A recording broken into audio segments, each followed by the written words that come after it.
خدائے بزرگ و برتر کے زندہ جلالی قدوس اور قوی نام میں عقیلہ داؤد کی طرف سے آپ کو بہت سا سلام۔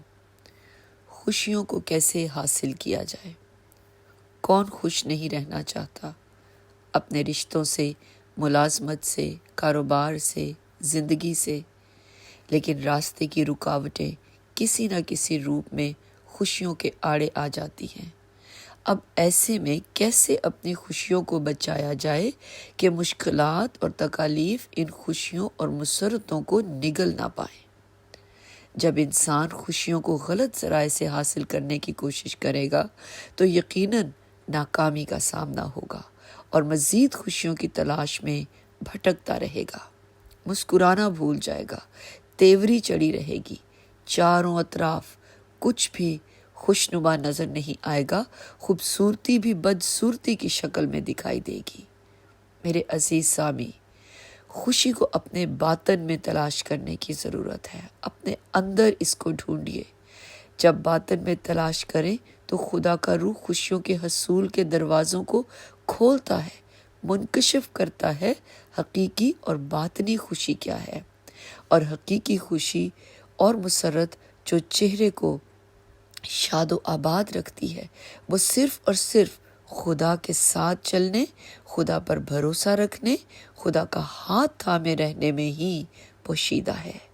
کلام مقدس میں حکمت کی باتیں کہنے والے وائز نبی فرماتے ہیں، جو آدمی خدا کے حضور اچھا ہے، اسے خدا حکمت، دانائی اور خوشی بخشتا ہے۔ اب خدا کے حضور اچھا ہونے سے کیا مراد ہے؟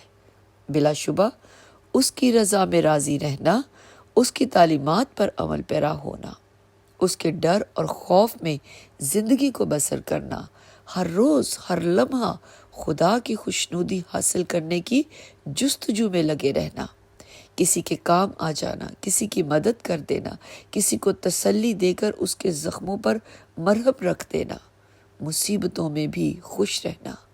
خوشی وہ ہے میرے عزیز سامی جو ہمارے چہرے سے نمایاں ہو، باوجود دکھوں کے جن میں سے ہم گزر رہے ہوں، چہرہ شاد و آباد ہو، مسکراتا ہو۔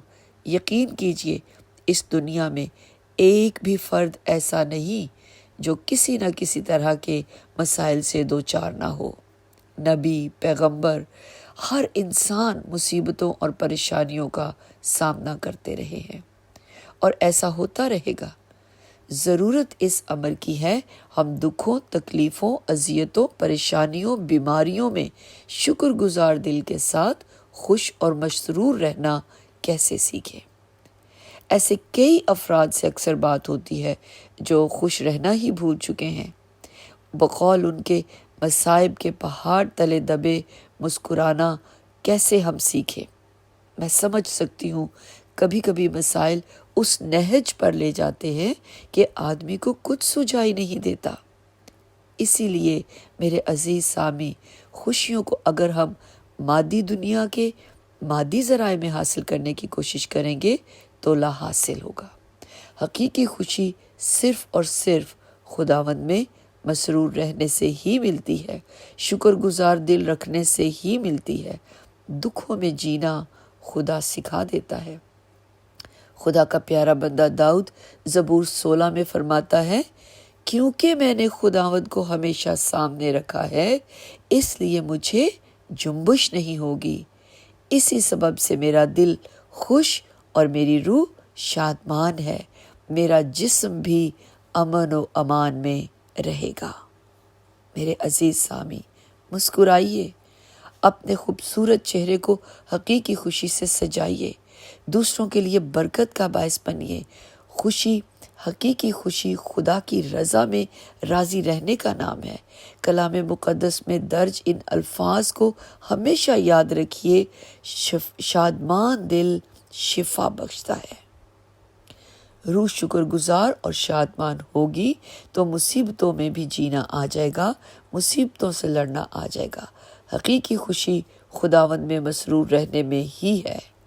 میری دعا ہے آپ اور آپ کا گھرانہ ہمیشہ مسکراتا رہے، ہمیشہ خداوند میں شادمان رہے۔ آمین۔ خداوند آپ کو، آپ کے گھرانے کو اپنی برکات سے مالا مال کرے۔